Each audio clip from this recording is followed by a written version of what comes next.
إبراهيم في العالمين إنك حميد مجيد.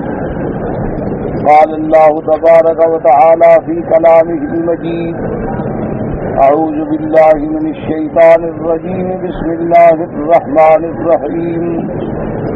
الذين يتبعون الرسول النبي الأمي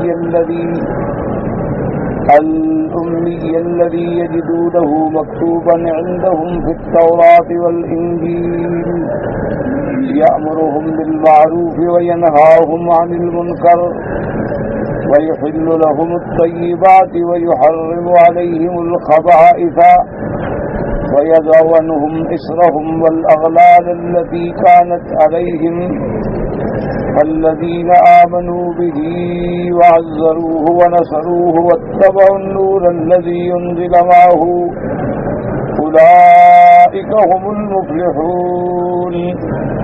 قال المؤلف والمفسر رحمه الله تعالى: أدام النفع بعلومه وعلومكم في الدارين آمين. إلى أن قال: وقال الحاكم صاحب المستدرك: أخبرنا محمد بن عبد الله بن إسحاق البغوي حدثنا إبراهيم بن الهيثم البلدي قال حدثنا عبد العزيز بن مسلم بن إدريس حدثنا عبد الله بن إدريس عن شرحبيل بن مسلم عن أبي أمامة الباهلي هشام بن العاص الأموي قال: بئست أنا ورجل آخر إلى هرقل صاحب الروم ندعوه إلى الإسلام، فخرجنا حتى قدمنا الغوطة يعني غوطة دمشق، فنزلنا على جبلة بن الأيهم الغساني فدخلنا عليه فإذا هو على سرير له، فأرسل إلينا برسوله نكلمه، فقلنا: والله لا نكلم رسولا وإنما بعثنا إلى الملك، فإن أذن لنا كلمناه وإلا لم نكلم الرسول. فرجع إليه الرسول فأخبره بذلك فآذن لنا. اب مفسر رحمۃ اللہ علیہ سورۃ الاعراف کی اس آیت مبارک میں جس میں صفات ہیں میرے آقا سرکار دو عالم سیدنا محمد الرسول اللہ صلی اللہ علیہ وسلم کی، اس کی تفسیر میں جو روایات ملی ہیں ان کو ذکر فرما رہے ہیں۔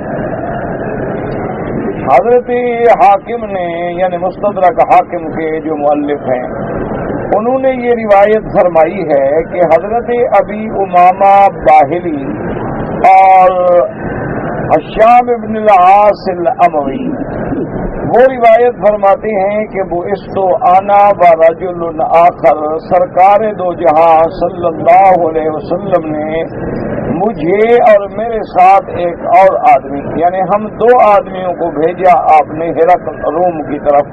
حضور صلی اللہ علیہ وسلم نے اپنی حیات مبارکہ میں تمام جو قرب و جوار کے بادشاہ تھے ان کو بھی دعوت اسلام دی۔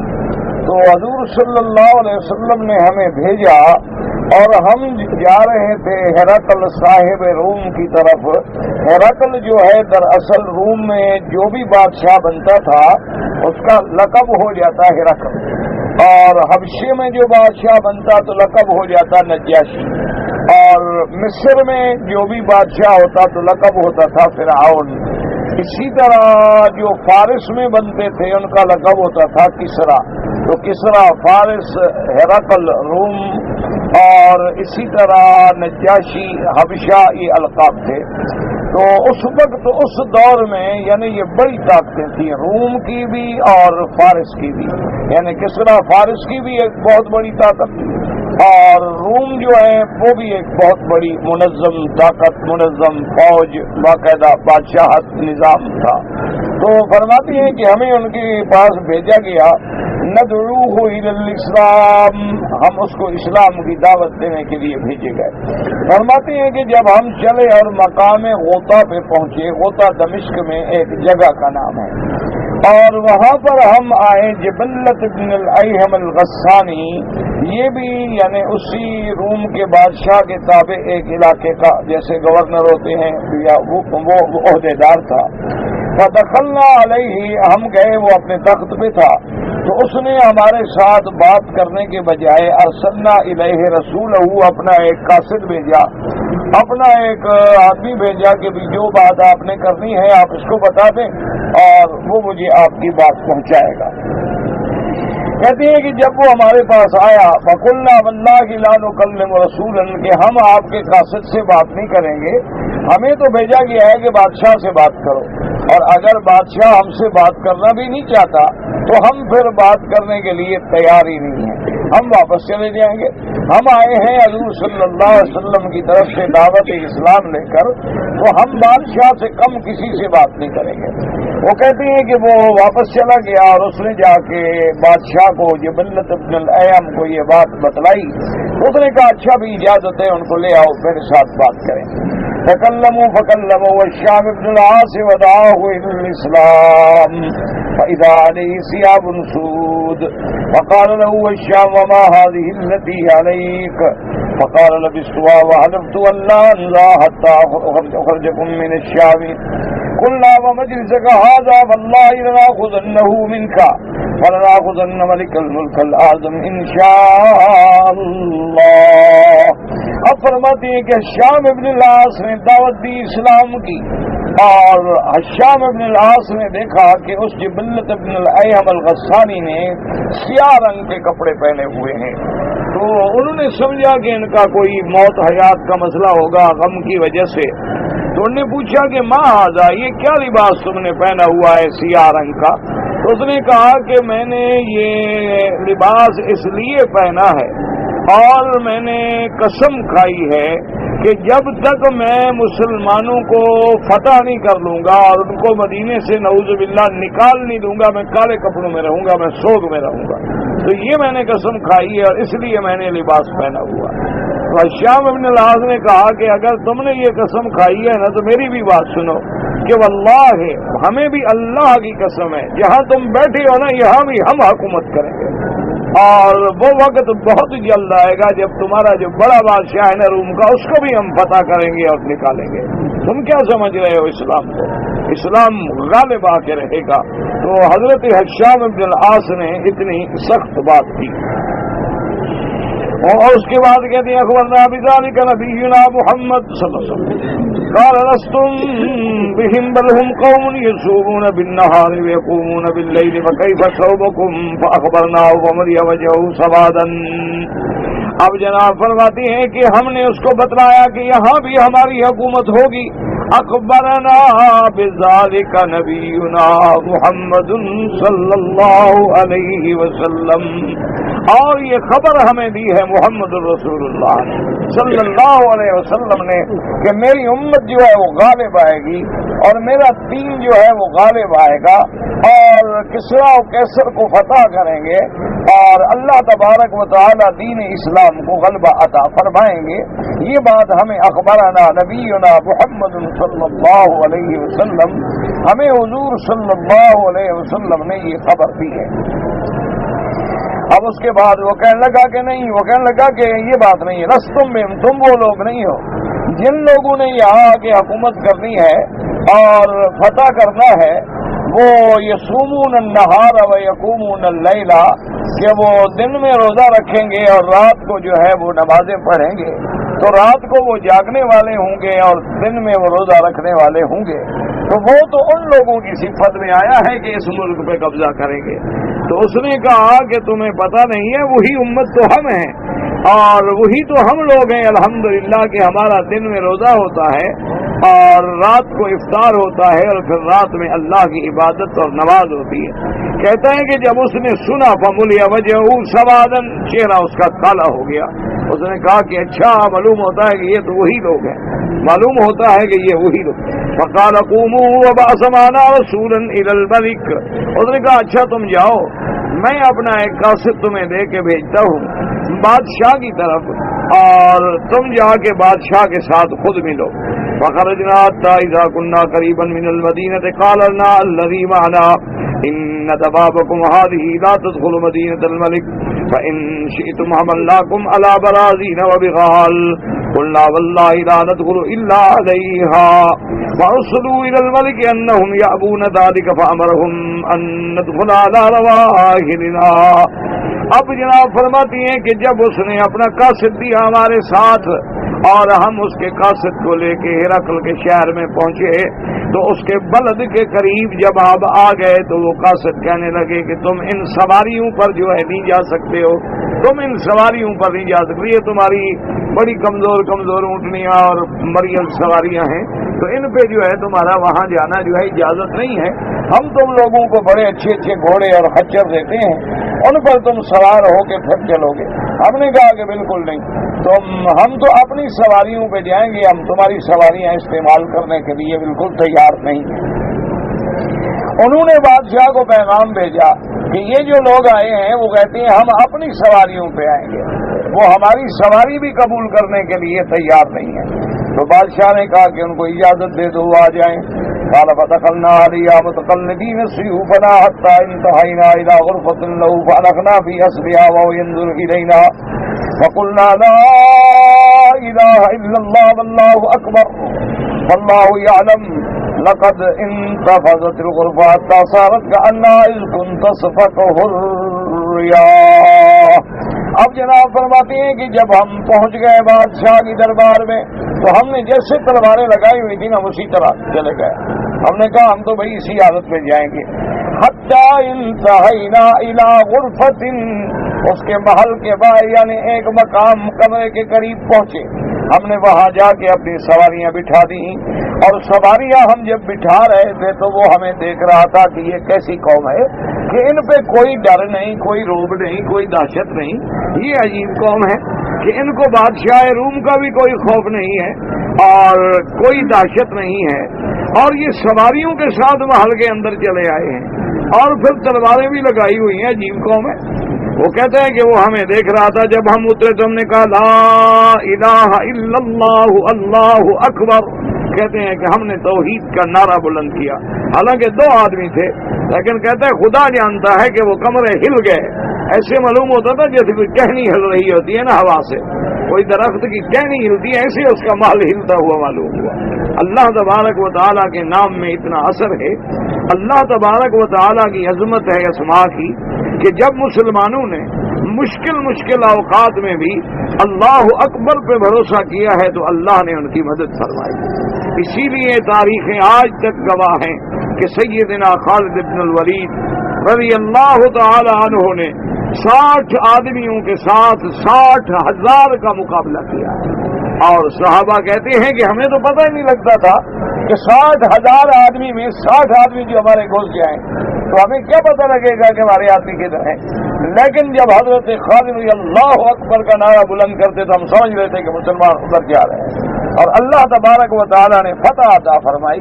تو اس لیے ہمیشہ مسلمانوں کو تو اللہ تبارک و تعالیٰ کا ہی بھروسہ ہوتا ہے, اللہ تبارک و تعالیٰ ہی کی مدد ہوتی ہے. مسلمان اسباب کے ساتھ نہیں لڑتا. اسباب تو استعمال کرنے کا شریعت میں حکم ہے کہ اگر آج دشمن کے پاس میزائل ہے تمہارے پاس بھی ہونا چاہیے, اس کے پاس ایٹمی طاقت ہے تمہارے پاس بھی ہونی چاہیے.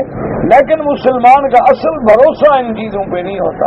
مسلمان کا اصل بھروسہ جو ہے اپنے اللہ پہ ہوتا ہے, اور جب مسلمان اللہ کے دین کے لیے لڑتا ہے, مسلمان کبھی جائیداد کے لیے نہیں جہاد کرتا, مسلمان کبھی ملک چھیننے کے لیے جہاد نہیں کرتا, مسلمان کبھی کسی کے قتل و خون ریزی کے لیے جہاد نہیں کرتا. مسلمان تو اعلاء کلمت اللہ, اللہ کے دین کو بلند کرنے کے لیے, اللہ کے دین کو غالب کرنے کے لیے, اللہ کے باغیوں کو جب وہ کسی بات میں بھی نہ آئے تو آخری حل پھر علاج ہے, یہ جہاد ہے. اسی لیے میرے آقا سرکار دو جہاں صلی اللہ علیہ وسلم جنگ سے پہلے باقاعدہ پیغام دیتے تھے کہ بھئی اسلام قبول کر لو, ہمارے بھائی ہو, کوئی لڑائی نہیں, کوئی جھگڑا نہیں, اور اگر تم اسلام قبول نہیں کرنا چاہتے تو پھر ہماری عملداری میں ہمارا اقتدار تسلیم کر دو اور ہمیں جزیہ دو, ہمیں ٹیکس ادا کرو. وہ ٹیکس کس بات کا ہوتا تھا کہ مسلمان پھر ان کی حفاظت کرتے تھے, مسلمان ان کے پہرا دیتے تھے کہ ان پر کوئی دشمن حملہ نہ کر سکے. اور مسلمان ان کے دکھ سکھ میں ان کی مدد کر دیتے. اور اگر تم یہ بھی کرنا نہیں چاہتے ہو تو بیننا ہو بینکم السیف، پھر تمہارے ہمارے درمیان تلوار ہی فیصلہ کرے گی. ورنہ مسلمان کبھی دہشت گرد نہیں ہوتا، مسلمان کبھی فسادی نہیں ہوتا، مسلمان کبھی اپنے اغراض کے لیے نہیں لڑتا، مسلمان کبھی جائیداد و مال کے لیے نہیں لڑتا. مسلمان کا جہاد تو صرف اعلاء کلمت اللہ کے لیے ہوتا ہے. یعنی اب آپ اندازہ فرما لیں کہ جب سرکار دو عالم سیدنا محمد الرسول اللہ صلی اللہ علیہ وسلم نے مکہ فتح کر دیا، اگر حضور چاہتے تو قریش کی تو بوٹی بھی نہ ملتی. اگر حضور صلی اللہ علیہ وسلم صحابہ کو حکم دے دیتے کہ آج قریش کے ٹکڑے اڑا دو تو ایک قریش کا بچہ بھی نہ بچتا، ایک کافر بھی مکے میں نہ بچتا. لیکن حضور پاک صلی اللہ علیہ وسلم نے سب کو بلایا اور فرمایا انتم الطلقاء، جاؤ آج میں تمہیں آزاد کرتا ہوں، تم آزاد ہو اور تمہیں اجازت ہے کہ جاؤ. اور اس بات غور کرو جو اسلام قبول کرنا چاہے کر لے، ورنہ 1 سال کی مدت کے بعد پھر اللہ کے حرم میں رہنے کی اجازت نہیں ہوگی. اور صحابہ کہتے ہیں کہ ہم حیران ہو گئے کہ فتح مکہ جیسا مسئلہ ہو اور کہیں لڑائی نہ ہو. ایک چھوٹی سی لڑائی ہو گئی حضرت خالد رضی اللہ تعالیٰ عنہ کی. یہ جو مقام ہے نا خندمہ، یہ ابھی آپ جاتے ہیں نا شیب عامر کی طرف، تو شیب عامر سے جو ملاوی کو راستہ جاتا ہے، جب آپ پہاڑ سے نیچے اترے تو یہی وہ جگہ ہے خندمہ. یہیں پہ حضرت اکرمہ کے ساتھ ٹکر ہو گئی تو فرّ اکرمہ من خندمہ، یہی جگہ ہے جہاں سے اکرمہ پھر بھاگ گئے. تو یہاں ایک چھوٹی سی لڑائی ہوئی، ورنہ حضور نے فرمایا امان، جو ہتھیار پھینک دے امان، جو اپنے گھر کا دروازہ بند کر دے امان، جو مسجد الحرام میں داخل ہو جائے امان، جو ابو سفیان کے گھر میں چلا جائے امان، ہر بوڑھے کو امان، ہر عورت کو امان، ہر بچہ امان. امان شروع ہو گئی پورے مکے میں، وہ تو کوئی سوال ہی پیدا نہیں ہوا. اس لیے ہمیشہ اسلام کی آپ نقطۂ نظر پہ غور کریں. یہ ہماری بدقسمتی ہے کہ آج یہود و نصارہ نے جو خود سب سے بڑے دہشت گرد ہیں، جو سب سے بڑے فسادی ہیں، جو سب سے بڑے عمران بلاد کے بجائے فساد بلاد کرنے والے ہیں، جنہوں نے مسلمانوں پہ ایسے مظالم کیے ہیں کہ تاریخ اٹھا کے دیکھیں تو تاریخ کا ہر بڑے سے بڑا ظالم بادشاہ بھی شرمندہ ہو جائے. یعنی آپ دیکھیں کہ کیا ہوا مسلمانوں کے ساتھ. لیکن یہ الیکٹرانک میڈیا کا کمال ہے کہ وہ ہر جگہ ہمدرد بنے ہیں اور مسلمان دہشت گرد ہیں. حالانکہ مسلمان الحمدللہ کبھی دہشت گرد نہیں ہوتا. مسلمان تو ہمیشہ اصلاح کرنے والا ہے. مسلمانوں کو تو اللہ تبارک و تعالیٰ نے اس عالم میں امن کا علمبردار بنایا ہے. مسلمان کا تو لفظ ہی اسلام سلامتی سے ہے، ایمان کے لفظ امن سے ہے. مسلمانوں کا جو سب سے بڑا کعبہ ہے حرمن آمنا، کہ جس میں ہر یعنی قاتل بھی داخل ہو جائے تو قتل نہ کرو. اتنی بڑی امن کا علمبردار ہے اسلام. تو اس لیے صحابہ کہتے ہیں، ہم نے کہا تم فکر نہ کرو، صرف جب ہم نے اللہ اکبر کا نعرہ مارا تو اس کے کمرے جو تھے نا ایسے ہلنے لگے، کل عز کی جیسے کوئی ٹہنی ہلتی ہے نا درخت کی، ایسے وہ ہلتا ہوا محسوس ہوا اس کا مال. قال فارسلنا ليسكم تجروا علينا بدينكم وارسلنا على القلوب دخلنا عليه ولا فراش له عنده بطارقة من الروم. اب کہتے ہیں کہ بادشاہ نے ہمیں پیغام بھیجا کہ بھئی یہ نعرے زور سے نہ لگاؤ، تم اپنے دین کا اعلان زور زور سے کیوں کر رہے ہو؟ یعنی نعرے کا اتنا اثر ہے، اس کے ملک میں کھڑے ہیں بادشاہ وہاں ڈر رہا ہے. اللہ تبارک و تعالیٰ کے نام کا اتنا اثر ہے. اور کہا کہ تم اندر آگے بات کرو، تم مجھے ملنے کے لیے آئے ہو، یہاں نعرہ کیوں لگا رہے ہو؟ اسلام کا نعرہ کبھی برداشت نہیں ہوتا کسی سے. جب بھی اللہ کا نام بلند ہوتا ہے تو کافروں کو تو لازمی بات ہے کہ تکلیف ہوتی ہے. اب کہتے ہیں کہ جب ہم داخل ہوئے تو اس کے پاس بہت بڑے بڑے بطارقہ یعنی بڑے پڑھے لکھے لوگ اور ان کے جو بطریق تھے علماء وہ بھی موجود تھے. وَكُلُّ شَيْءٍ فِي مَجْلِسِهِ أَحْمَرٌ وَمَا حَوْلَهُ حُمْرَةٌ وَعَلَيْهِ ثِيَابٌ مِّنَ الْحُمْرَةِ فَدَنَوْنَا مِنْهُ فَضَحِكَا. اب صحابی کہتی ہیں کہ جب ہم داخل ہوئے تو اس کے گھر میں ہر چیز سرخ تھی، یعنی پردے بھی سرخ اور فراش بھی، قالینیں بھی، اور اس کے وزراء کا اور اس کا اپنا لباس سب سرخ رنگ کا لباس پہنے ہوئے تھے۔ کہتے ہیں کہ جب ہم داخل ہوئے تو وہ ہنس مسکرایا، وقال ما علیکم لو جئتمونی بتحیتکم فیما بینکم فاذا عنده رجل فصیح بالعربیۃ کثیر الکلام وقلنا ان تحیتنا فیما بیننا لا تحل لك تحیتک الذی تحیا بها لا يحل لنا ان نحییک بها قال کیف تحیتکم فیما بینکم قلنا السلام علیک۔ اب کہتی ہیں کہ جب ہم داخل ہوئے تو مسکرایا، ضاحکا، ہنس پڑا اور کہنے لگا کہ بھائی ٹھیک ہے تو میرے پاس آئے ہو تو کم از کم سلام کرتے تو داخل ہوتے نا، کوئی داخل ہونے کے آداب بھی ہوتے ہیں۔ تم بادشاہ کی دربار میں آئے ہو تو کتنی اچھی بات ہوتی کہ تم طریقے سے آتے، آداب کے ساتھ آتے، مجھے سلام کرتے۔ تو حضرت صحابی نے، حضرت شام نے فرمایا کہ بادشاہ سنو بات، ہمارا جو سلام ہے اس کے تم مستحق نہیں ہو، اور جو تمہارا طریقہ ہے سلام کرنے کا کہ جھکو اور سجدے کرو اور فرشی سلام کرو، وہ ہم نہیں کر سکتے، ہم اللہ کے سوا کسی کے آگے جھک نہیں سکتے، اور جو ہمارا سلام ہے اس کے تم مستحق نہیں چونکہ تم کافر ہو، سلام تو مومن کے لیے ہوتا ہے۔ اس نے کہا اچھا تو تم آپس میں جب ملتے ہو تو تمہارا تحیہ کیا ہے؟ ہم نے کہا ہمیں اللہ نے جو سکھلایا، اللہ کے رسول نے، السلام علیکم، دعا ہے سلامتی کی کہ اللہ تبارک و تعالیٰ کی طرف سے تم سب پہ سلامتی ہو، تو ہمارا تحیہ جو ہے وہ سلام ہے اور سلامتی ہے، اور یہ ہم کسی کافر کو نہیں کہہ سکتے۔ اسی لیے علماء نے اور محدثین نے اور فقہاء نے لکھا ہے کہ آدمی اگر جائے اور آگے کافر بیٹھے ہوئے ہیں اور تمام کے تمام کافر ہیں، ہندو ہیں، کوئی غیر مسلم ہے، تو ان کو السلام علیکم نہیں کہے گا، بلکہ کہے گا السلام علی من اتبع الہدی، سلام اس پر ہے جس نے ہدایت کی اتباع کی، جس نے اسلام کی اتباع کی۔ اور اسی طرح حضور پاک نے یہ فرمایا کہ اگر کافر کبھی گزرے اور وہ تم پر سلام کریں تو تم صرف اتنا کہہ دیا کرو کہ وعلیکم، اچھا بھی تم پر بھی ہو۔ اس کی وجہ یہ ہے کہ کافروں کے دل میں اتنا بغض تھا کہ جب بھی وہ گزرتے تھے تو وہ سلام نہیں کرتے تھے، وہ کہتے تھے السلام علیکم۔ سام کا معنی ہوتا ہے موت، کہ مسلمانوں تم پہ موت ہو، تو حضور نے فرمایا تم بھی کہا کرو وعلیکم، تم پر بات ختم ہو گئی۔ تو اللہ تبارک و تعالیٰ تمہاری دعا تو قبول فرمائیں گے، ان بدبختوں کی دعا تمہارے حق میں تھوڑی قبول ہوگی۔ تو صحابی کہتی ہیں کہ ہم نے کوئی سلام نہ کیا۔ قال فكيف تحيون قلنا بها، اس نے کہا اچھا یہ بتاؤ کہ جب تم اپنے بادشاہ پہ داخل ہوتے ہو، جب تم اپنے بادشاہ کی دربار میں جاؤ تو وہاں کیسے ادب کے سلام کرتے ہو؟ ہم نے کہا وہاں بھی ہم یہی کہتے ہیں السلام علیکم، وہاں بھی ہم کوئی سجدہ نہیں کرتے، کوئی تحیہ۔ قال فما اعظم کلامکم، اس نے کہا اچھا سب سے بڑی بات جو ہے تمہارے دین میں ہمیں وہ بتاؤ۔ قلنا لا الہ الا اللہ محمد الرسول اللہ، ہم نے کہا ہمارا سب سے بڑا کلمہ کلمہ توحید ہے، شہادتین ہیں، شہادت اللہ الہ الا اللہ وان محمد الرسول اللہ۔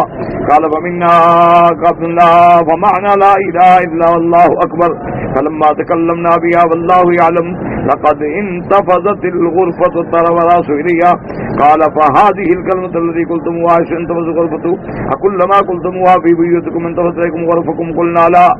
اب کہتی ہے کہ جب ہم نے اس کے دربار میں ایک دفعہ پھر کہا نا کہ لا الہ الا اللہ واللہ اکبر، اس کا بھی محل ہلنے لگا، تو وہ پھر دیکھا اس نے کہ یہ کیا ہو رہا ہے، تو اس نے کہا اچھا یہ جب تم لوگ اپنے گھر میں یہی کلمہ تو پڑھتے ہوگے، تو جب وہاں پڑھتے ہو تو تمہارے بھی ایسے محل ہل جاتے ہیں؟ ہم نے کہا نہیں وہاں تو نہیں ہلتے، وہاں تو کچھ نہیں ہوتا، وہاں تو ایسا نہیں ہوتا کہ یہاں پر ہو رہا ہے۔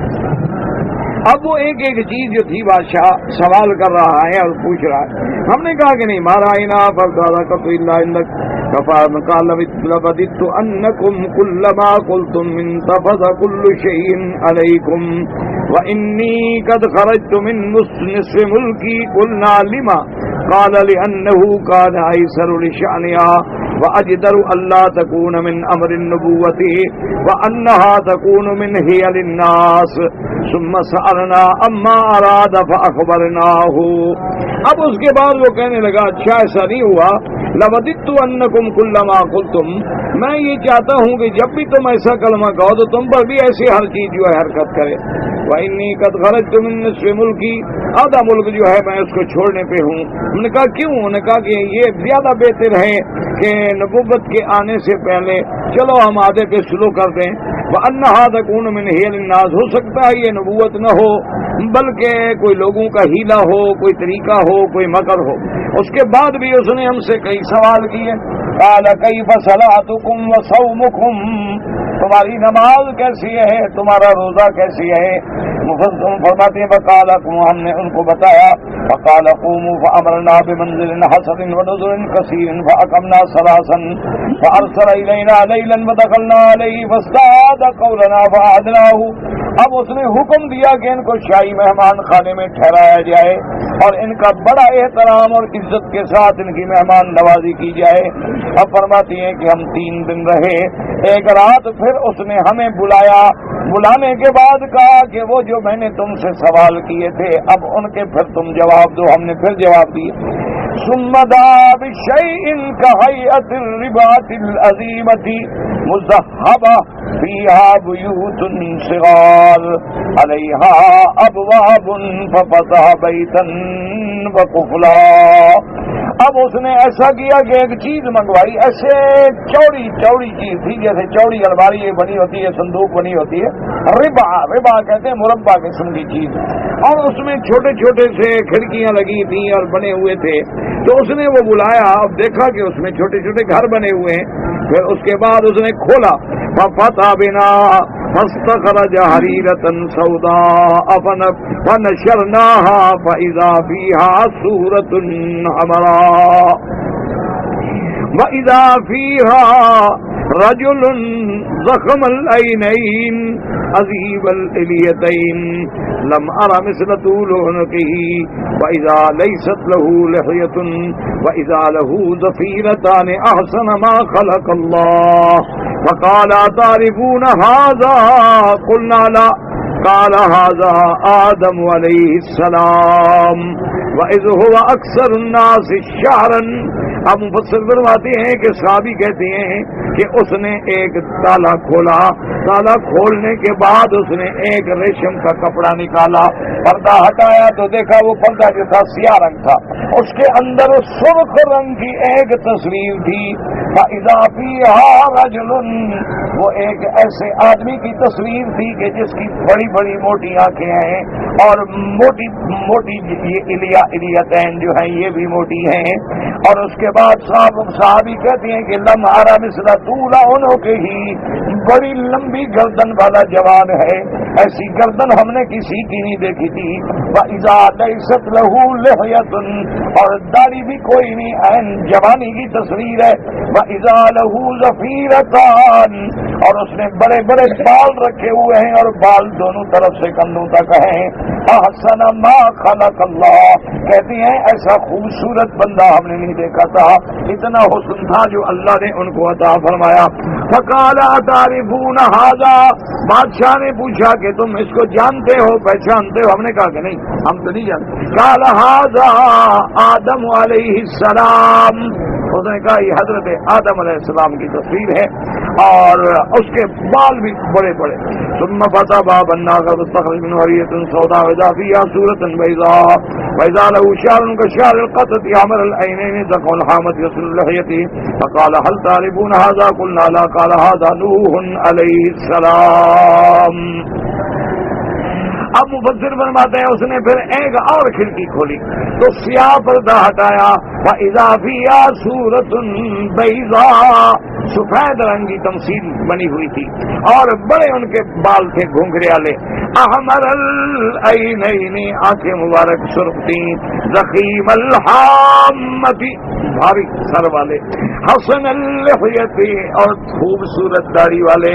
اس کے بعد اس نے کہا جانتے ہو یہ کون ہے؟ ہم نے کہا کہ نہیں. قال هذا نوح علیہ السلام، یہ حضرت نوح علیہ السلام کی صورت ہے. ثم فتح بابا آخر فاستخرج حریرة سوداء وَإِذَا فِيهَا رَجُلٌ شَدِيدُ الْبِيَاضِ حَسَنَ الْعَيْنَيْنِ سَلْطَ الْجَبِينِ طَوِيلَ الْخَدِّ أَبْيَضَ اللِّحْيَةِ كَأَنَّهُ يَبْتَسِمُ. اب کہتے ہیں اس کے بعد اس نے ایک اور کھڑکی کھولی.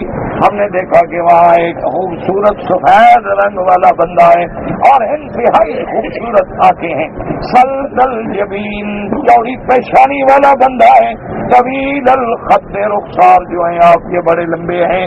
اب یزل لحیتی اور داڑھی مبارک جو ہے سفید ہے. اور تصویر میں ایسے نظر آ رہے ہیں کہ انہو یبتسم, ایسے معلوم ہوتا ہے کہ ابھی مسکرا رہے ہیں. تو پوچھا کہ جانتے ہو؟ ہم نے کہا ہم تو نہیں جانتے. فقال ھذا ابراہیم علیہ السلام, یہ حضرت ابراہیم علیہ السلام کی تصویر ہے. ثم فتح بابا آخر فإذا فيه سورة بيضاء وإذا بالله رسول الله فقال تعرفون هذا قلنا نعم هذا محمد رسول الله. اب مفسر رحمۃ اللہ علیہ فرماتے ہیں کہ اس کے بعد پھر اس نے ایک اور کھڑکی کھولی, اس میں سفید رنگ کی تفسیر صورت بنی ہوئی ہے. ہم نے جب دیکھا تو ہم نے فوراً کہا محمد الرسول اللہ, یہ محمد الرسول اللہ صلی اللہ علیہ وسلم. اور اس کے بعد صحابی کہتے ہیں وہ بکینا, اس کے بعد ہم رو پڑے. حضور کی شکل مبارک جب دیکھی تو ہم سے صبر نہ ہو سکا. قال والله يعلم انه قام قائما ثم جلس وقال والله انه لهو قلنا نعم انه لهو كأنك تنظر اليه فامسك ساعة ينظر اليها. اب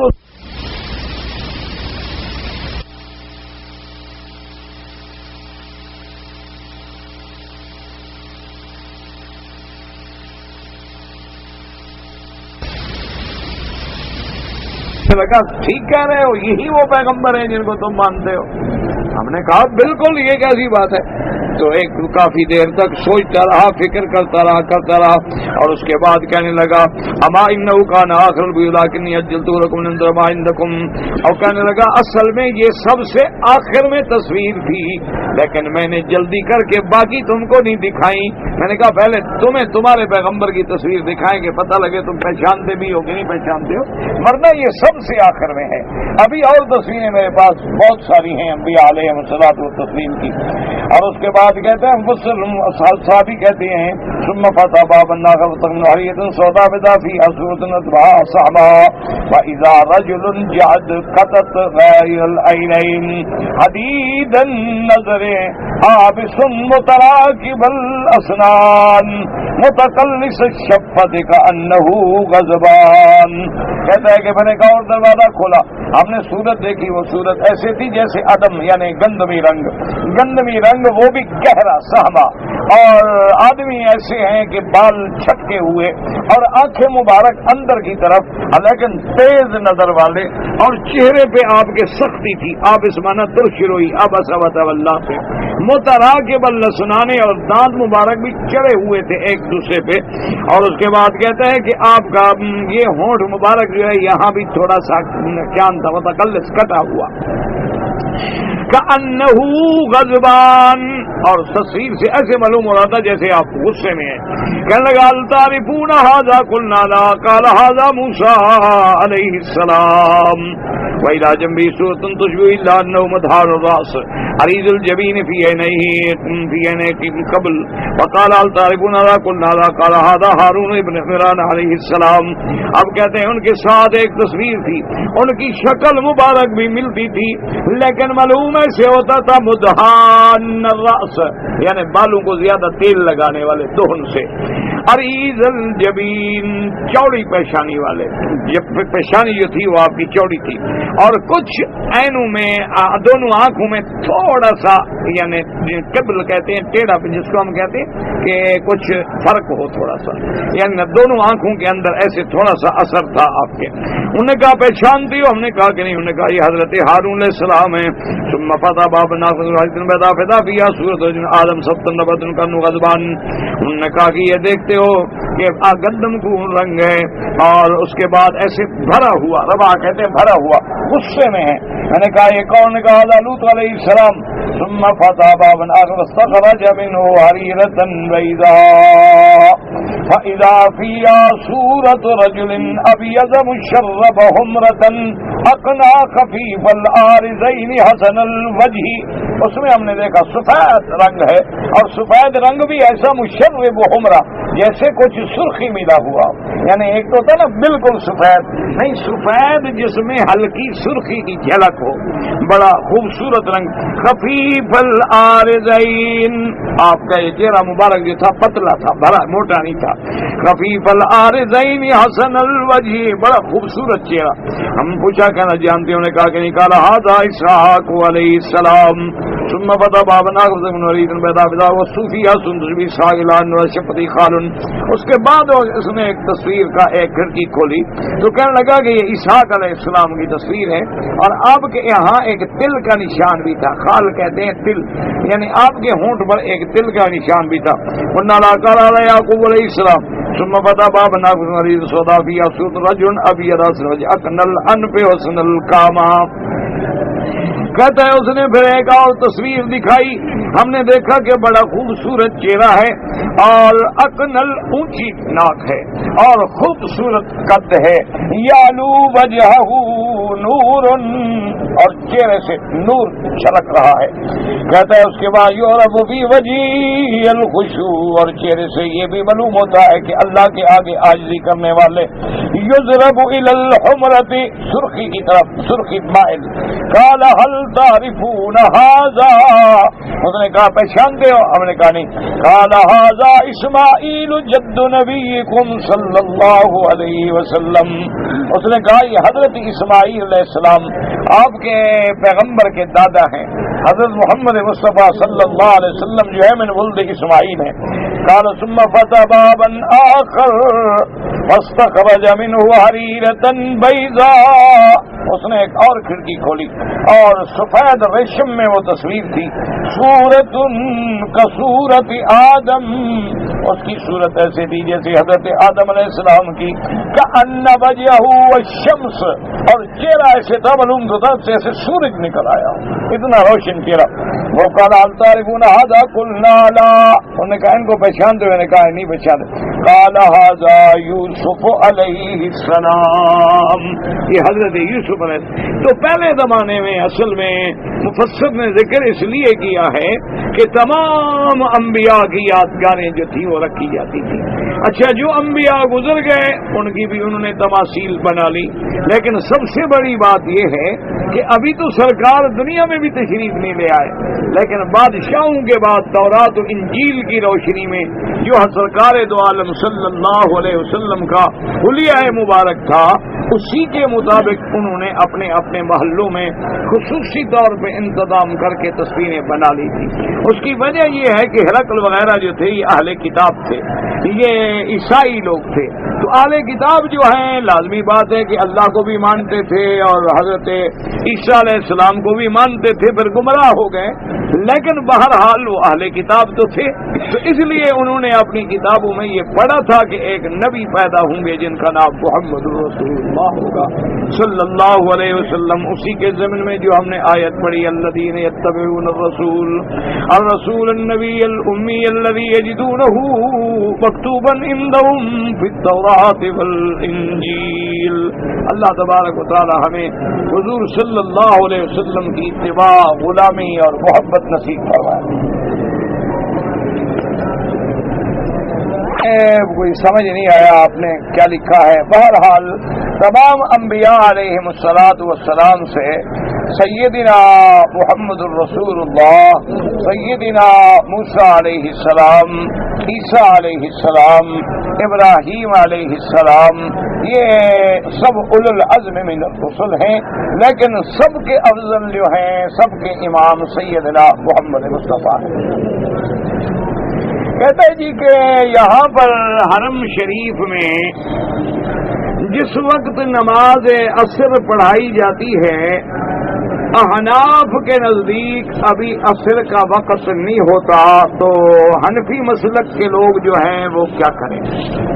بات یہ ہے کہ حضرت گنگوہی رحمت اللہ علیہ نے اس مسئلے پہ بڑی تحقیق کی ہے، اور اس کے بعد انہوں نے یہی فتویٰ دیا ہے کہ تمام احناف جو ہیں فقہ حنفی پہ عمل کرنے والے، وہ جب اللہ کے حرم میں آئیں تو حرم کی جماعت کو مقدم سمجھتے ہوئے عصر کی نماز نہ چھوڑیں اور حرم کی جماعت کے ساتھ ادا کریں۔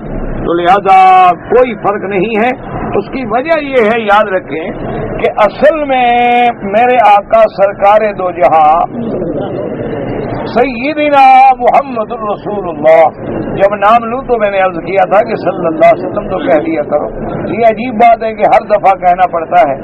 تو بہرحال تو اللہ نے جبریل علیہ السلام کو بھیجا، جبریل علیہ السلام امام بنے اور میرے آقا جو ہیں علم کے لیے مقتدی بنے۔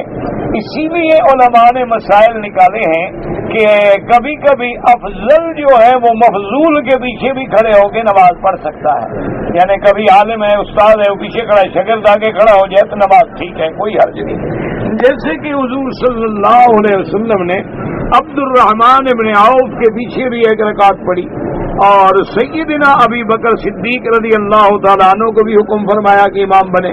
تو اس لیے اگر جبریل بھی کھڑے ہوں تو یہ حضور کی شان میں کمی نہیں آتی، کیونکہ جبریل علیہ السلام تو تعلیم کے لیے آئے تھے اللہ کے حکم سے۔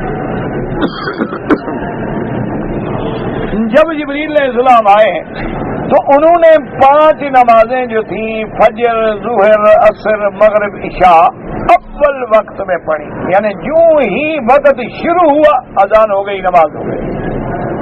اور پھر 5 نمازیں جو تھیں وہ آخر وقت میں پڑھی، یعنی جب نماز کا وقت جو ہے آخر میں آ جائے تو، اور اس کے بعد کہا کہ میرے آقا اپنی امت کو سمجھا دیں کہ یہ اول وقت ہے اور یہ آخر وقت ہے، ان دونوں کے درمیان میں جب بھی نماز پڑھ لیا کریں گے تو الحمدللہ نمازیں صحیح ہو جائیں گی۔ تو لہذا اول وقت جو ہے وہ بھی حدیث سے ثابت ہے اور آخر وقت جو ہے وہ بھی حدیث سے ثابت ہے۔ تو لہذا امام احمد بن حنبل رحمۃ اللہ علیہ ان کے نزدیک اول وقت میں نماز پڑھنا جو ہے وہ افضل ہے۔ وہ کہتے ہیں کہ جو ہی نماز کا وقت داخل ہو فوراً پڑھ لو، کیوں؟ پتہ کوئی نہیں، زندگی کا کیا پتہ ہے کب موت آئے، کب انسان سانس ہی اگلا باہر نہ آئے تو ہم کیا کر لیں گے۔ تو اللہ کا فرض ہے اور جتنی جلدی ادا ہو سکے اس کو ادا کیا جانا چاہیے۔ اور اس کے بعد دوسری بات یہ ہے کہ امام ابو حنیفہ رحمۃ اللہ علیہ کے نزدیک نماز جو ہے آخر وقت میں پڑھی جائے۔ اس کی وجہ یہ ہے، امام صاحب نے فرمایا کہ آخر وقت بھی حدیث سے ثابت ہے، لیکن حضور کے زمانے میں جو دین کی تڑپ تھی، جتنا ہم دور جائیں گے اتنی تڑپ کم ہوتی جائے گی۔ حضور کے زمانے میں خیر القرون میں صحابہ تابعین تبع تابعین میں جو تڑپ ہے وہ ایسا ایسا ایسا، اصولی بات ہے نا کہ سورج سے ہم جتنی دور ہوتے جائیں گے تو روشنی اور گرمی کم ہوتی جائے گی، تو جتنا جتنا ہم سرکار دو جہاں کے زمانے سے دور ہوتے جائیں گے تو ہمارے اندر وہ دین، وہ تڑپ، وہ جذبہ، وہ نماز کا مقام کم ہو جائے گا۔ تو اگر ہم آخر وقت تک انتظار کریں گے تو سارے لوگ آ جائیں گے اور کوئی نماز سے محروم نہیں رہے گا، اور اگر ہم نے اول وقت میں پڑھ لیا تو بہت سارے لوگ جو ہیں وہ رہ جائیں گے۔ تو لہذا دونوں کی نیت جو ہے ٹھیک ہے اور دونوں اتباع کرتے ہیں حضور سیدنا محمد الرسول اللہ صلی اللہ علیہ وآلہ آلہ واصحابہ وسلم تسلیما کثیرا کثیرا۔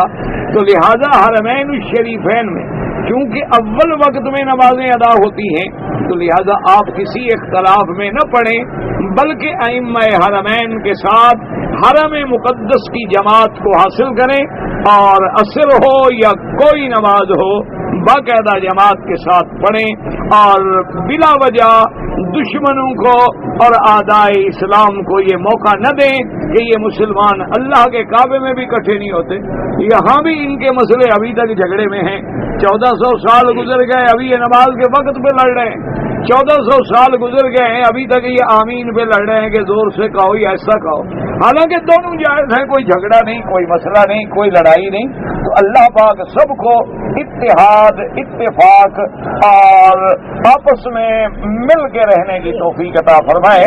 تو چھوٹے چھوٹے مسائل پہ اختلاف نہ کیا کریں. دیکھو دشمن تو تمہاری بنیادیں مٹانے پہ تلا ہوا ہے. آپ دیکھ لیں کہ کشمیر میں کیا ہوا, قصوہ میں کیا ہو رہا ہے, شیشان میں کیا ہو رہا ہے. یعنی مسلمانوں کی نسلیں برباد کی جا رہی ہیں. یعنی آپ حیران ہوں گے کہ ان علاقوں میں ایک دو نہیں لاکھوں کی تعداد میں جو بچے چھوٹے چھوٹے دودھ پینے والے 2 سال 1 سال 3 سال 4 سال کی عمر کے, جن کے ماں باپ ان جنگوں میں کافروں نے تباہ کر دیے, ان کو عیسائی مشنریاں جو ہیں اٹھا کے لے کے جا رہی ہیں اپنے ملکوں میں.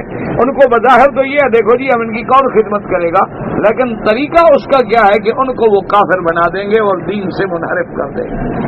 اور ہم مسلمان ابھی تک اگر چھوٹے چھوٹے مسائل میں جن میں اللہ نے ہمیں اپنی رحمت کے ساتھ وسعت دی ہے, اب دیکھو نا جی کتنی بڑی وسعت ہے دین میں کہ اللہ نے کتنی آسانی پیدا کر دی کہ اب ظہر کی نماز جو ہے یعنی زوال کے بعد وقت شروع ہو جائے گا اور ختم کب ہوگا جب تک عصر کا وقت داخل نہیں ہوتا. تو اللہ نے کتنی رعایت کی بندے پر. اسی طرح آپ نے مغرب کی نماز پڑھی ہے تو مغرب کی نماز کا وقت کب تک رہے گا, جب تک کہ شفق احمر ہے. شفق احمر کیا معنی, سورج ڈوبنے کے بعد جو سرخی آ جاتی ہے نا, جب تک وہ سرخی نہ ڈوبے مغرب پڑھ سکتے ہیں. سرخی ڈوبنے کے بعد پھر عشاء کا وقت شروع ہو جائے گا. گو امام ابو حنیفہ رحمۃ اللہ علیہ کے ایک قول میں یہ بھی ہے کہ اس سرخی کے بعد ایک سپیدی ہوتی ہے. وہ کہتے ہیں اس سپیدی کے ڈوبنے کے بعد جو ہے پھر عشاء کا وقت شروع ہوگا, لیکن فتویٰ اسی پر ہے کہ شفق ڈوبنے کے بعد جو ہے وہ عشاء کا وقت شروع ہو جائے. اچھا اب دیکھیں عشاء کا وقت جو ہے وہ ساری رات, بلکہ حضور نے فرمایا اگر میری امت پہ یہ بات شاق نہ گزرتی تو میں عشاء کی نماز دیر سے پڑھتا, لیکن لوگوں کے لیے مشقت ہے, سونا ہے, صبح کام پہ جانا ہے. تو یہ تو اللہ کی رحمت ہے. اللہ تبارک و تعالی آپ کو بھی اور مجھے بھی اختلافات سے اور آپس کے تفرقے سے محفوظ رکھے. جی کے وطر کے مسئلے میں جو ہے احناف جو ہیں وہ 3 رکعت پڑھتے ہیں. بالکل اصل بات یہ ہے میرے بھائی, اللہ آپ کو توفیق دے, مجھے بھی توفیق دے. آج کل مشکل یہ ہو گئی ہے کہ ایک چھوٹی سی 2 باتیں پڑھنے کے بعد ہم ایک دوسرے کے خلاف لڑنا شروع کر دیتے ہیں. حالانکہ اگر آپ کو اللہ توفیق دے نا جی, تو آپ مثلا سنن النسائی ہے, سنن ابی داؤد ہے یا ترمذی شریف ہے, یعنی حدیث کی کوئی کتاب, اس میں آپ کتاب الصلاۃ کھول لیں. کتاب الصلاۃ کے بعد قیام اللیل کا باب کھول لیں اور ساری حدیثیں پڑھتے جائیں تو پھر آپ کو پتہ لگے گا کہ حنفی حضرات جو وتر 3 رکعتیں ملا کے پڑھتے ہیں وہ بھی حدیث میں ثابت ہے, اور 2 رکعت پڑھ کے سلام پھیر کے جو 1 رکعت پڑھتے ہیں وہ بھی حدیث میں ثابت ہے. کوئی جھگڑے والا مسئلہ ہے نہیں. تو بہرحال اللہ سب کو دعا یہ کرو, خطرہ ان کا ہے جو نہ 3 پڑھتے ہیں نہ 1 پڑھتے ہیں, ان کا رونا رو مولوی مل کر. جو نہ 1 رکعت والا وطر پڑھتا ہے نہ 3 والا پڑھتا ہے, باہر کھڑا ہے سگریٹ پی رہا ہے, پہلے اس کو تو اندر لے آؤ, جو آگے آئے اس کو بخش دو خدا کے لیے, اس کو پڑھنے دو, جیسے پڑھتا پڑھ تو رہا ہے نا. اچھا چلو تمہارے نزدیک اولا اسی طرح ہے تو آہستہ آہستہ اس کو سمجھا دو گے, لیکن جو باہر کھڑا ہے نماز کے قریب ہی نہیں آتا, جو روزہ نہیں رکھتا, یا منکر نماز ہے وہ کافر ہے, یا مسلمان ہے لیکن نماز نہیں پڑھتا, تو ایسے آدمی پہ محنت کریں. اللہ تبارک و تعالی آپ کو بھی اور مجھے بھی توفیق دے.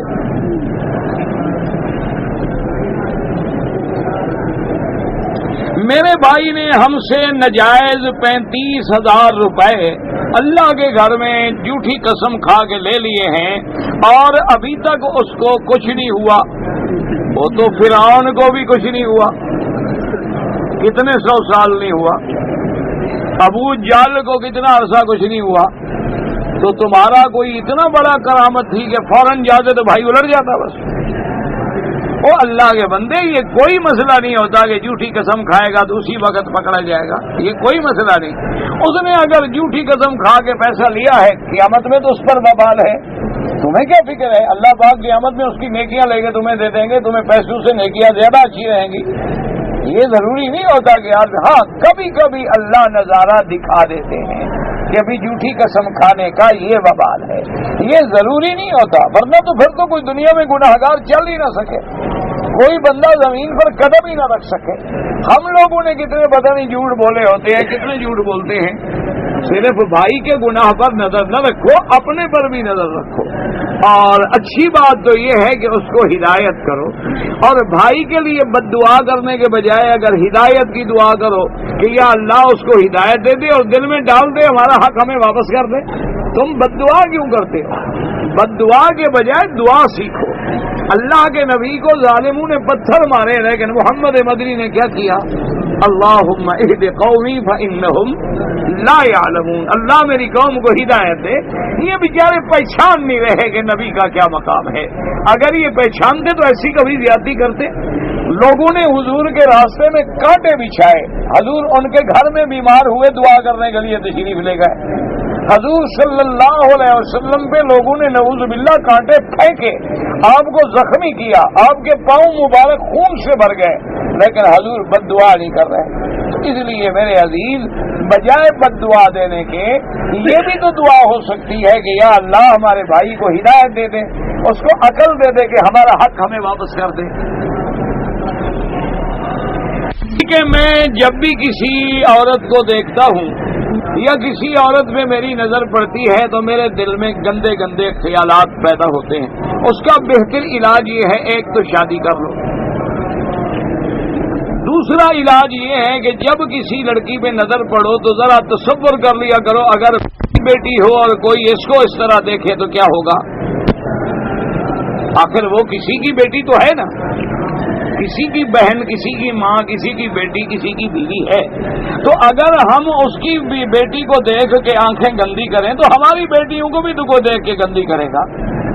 اسی لیے قاعدہ ہے، اللہ معاف کرے، اللہ معاف کرے، کہ بعض روایات میں یہ بھی آتا ہے کہ جو لوگ کسی کے ساتھ زنا کرتے ہیں پھر ان کے ساتھ بھی ہوتا ہے، ان کو بھی بدلہ دینا پڑتا ہے۔ تو اس لیے ان چیزوں کا خیال رکھیں، اور اعوذ باللہ من الشیطان الرجیم، اور نظر نیچے کر لیں، لا حول ولا قوت الا باللہ العلی العظیم، بچنے کی کوشش کریں، اور سب سے بہتر علاج ہے کہ شادی کر لیں، اور اگر پیسے نہ ہوں تو علاج یہ ہے کہ روزے رکھا کرو۔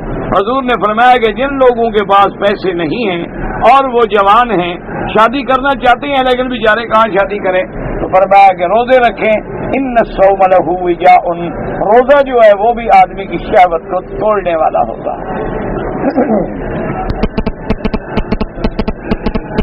اگر کوئی آدمی اپنے کسی بزرگ کے لیے حج بدل کرے، بالکل کرے، کیوں نہ کرے، کوئی منع نہیں، اللہ تمہیں بھی پورے حج کا ثواب دیں گے، اسے بھی پورے حج کا ثواب دیں گے۔ کہتے جی کہ دل میں جو ہمیں برے برے خیالات آتے ہیں، وہ بھائی جب اللہ نے معاف کر دیا ہے تو پھر فکر کرنے کی ضرورت نہیں ہے، اور یہی تو دین اور ایمان کی علامت ہے نا کہ تمہیں برے برے خیالات کا فکر ہو رہا ہے، تمہیں فکر ہو رہا ہے کہ برے برے خیالات آتے ہیں، یہ بھی ایمان کی علامت ہے، دین کی علامت ہے، کوئی غم کرنے کی ضرورت نہیں ہے، اور اس پر کوئی مواخذہ نہیں ہے۔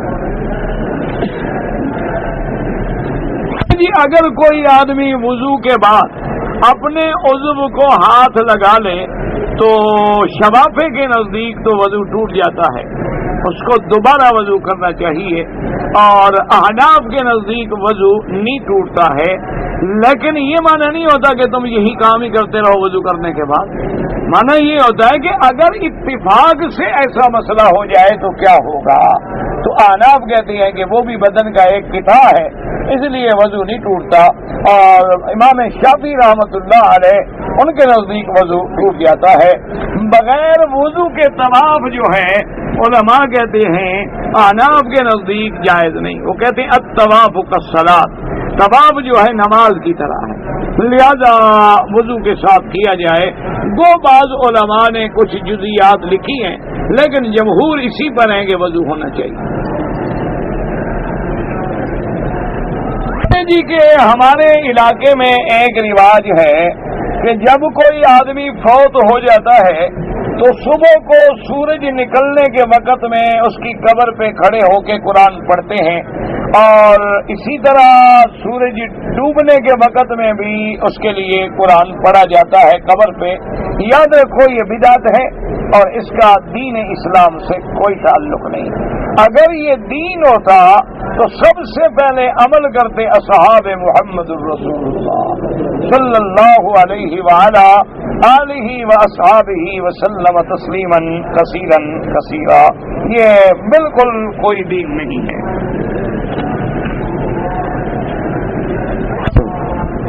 حضور صلی اللہ علیہ وسلم نے اللہ کو دیکھا ہے۔ حضرت ابن عباس رضی اللہ تعالی عنہ اور دیگر بڑے بڑے صحابہ وہ اس بات کے قائل ہیں کہ حضور پاک کو زیارت نصیب ہوئی ہے، اور وہ یہ بھی فرماتے ہیں کہ خلت جو ہے یہ ملی ہی ابراہیم علیہ السلام کو، اور کلام کا شرف جو ہے بغیر کسی ملک کے یہ ملا موسیٰ علیہ السلام کو، اور دیدار اور رؤیت جو ہے یہ ملی سیدنا محمد الرسول اللہ صلی اللہ علیہ وآلہ آلہ واصحابہ وسلم کو۔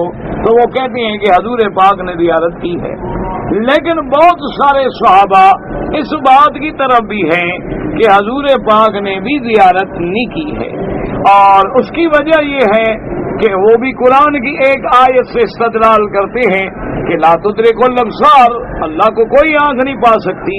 تو کہتے ہیں جب قرآن میں ہے کہ کوئی آنکھ نہیں پا سکتی، اور اللہ نے قرآن میں فرما دیا کہ جب موسیٰ علیہ السلام نے عرض کیا کہ رب ارنی انظر الیک قال لن ترانی، اللہ نے فرمایا ہرگز نہیں دیکھ سکتے ہو، ولکن انظر الی الجبل، پہاڑ پہ نظر ڈالو، اگر پہاڑ میری تجلی کے بعد بچ جائے تو پھر تم دیکھنے کے متحمل ہو سکتے ہو۔ تو بہرحال وہ کہتے ہیں کہ بھی کوئی نہیں دیکھ سکتا ہے۔ البتہ قیامت میں انسان کو جب اللہ دوبارہ زندہ کریں گے تو پھر ہر ایمان والے کو زیارت نصیب ہوگی، لیکن جو صحابہ قائل ہیں وہ کہتے ہیں اللہ نے موسیٰ علیہ السلام کو کہا تھا کہ لن ترانی، تم ہرگز نہیں دیکھ سکتے ہو، یہ نہیں فرمایا تھا کہ مجھے کوئی نہیں دیکھ سکتا۔ تو مجھے نہ دیکھنا اور بات ہے اور تم نہ دیکھ سکو یہ اور بات ہے، اس لیے وہ کہتے ہیں کہ حضور کو زیارت ہوئی ہے۔ اور دوسری بات ان کی دلیل یہ ہے، وہ کہتے ہیں حضور کو جب زیارت ہوئی تو وہ معراج میں، اور حضور آسمانوں پہ تھے، دنیا میں تو تھے نہیں، دنیا میں ہوتے ہوئے تو کسی کو رویت نہیں ہو سکتی، لیکن اگر اللہ آسمانوں کے بلا کے اپنی زیارت نصیب کر دیں تو کیا مشکل بات ہے۔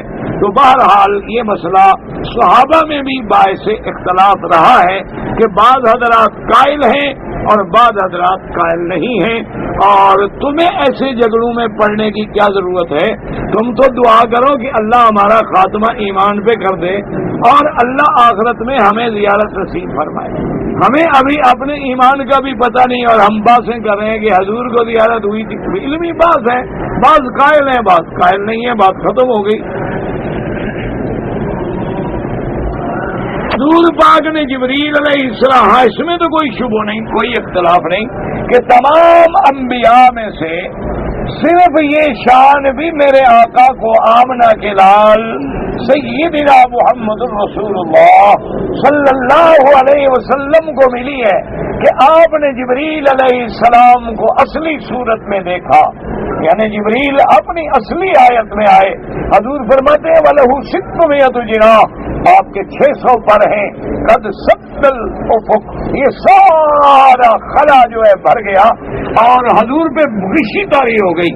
حضور صلی اللہ علیہ وسلم کھڑے تھے تو زمین پہ بیٹھ گئے، جبریل نے جلدی جلدی صورت بدلی اور اترے اور کہا کہ انا جبرائیل وانت رسول اللہ، حضور میں تو جبریل ہوں اور آپ اللہ کے رسول ہیں۔ حضور نے فرمایا جبریل تمہارے اتنے پر ہیں؟ انہوں نے کہا حضور، اور حضور نے یہ بھی پوچھا کہ جبریل تم سے بھی کوئی اور فرشتہ ہے جس کے زیادہ پر ہوں؟ تو جبریل نے عرض کیا حضور میرے تو 600 پر ہیں، فرشتے اللہ کے تو 5,000 پروں والے بھی ہیں، یہ تو سارے میرے 600 پر ہیں. تو جبریل کی رویت حقیقی میں، رویت اصلی میں تو کسی کا بھی اختلاف نہیں. تمام صحابہ اتفاق ہے کہ حضور صلی اللہ علیہ وسلم نے جبریل علیہ السلام کو دیکھا ہے. اور یاد رکھیں کہ 2 دفعہ دیکھا ہے. ایک دفعہ آپ زمین پہ دیکھا اور ایک دفعہ عند سدرۃ المنتہا جب آسمانوں میں تھے تو وہاں بھی جبریل کو دیکھا ہے.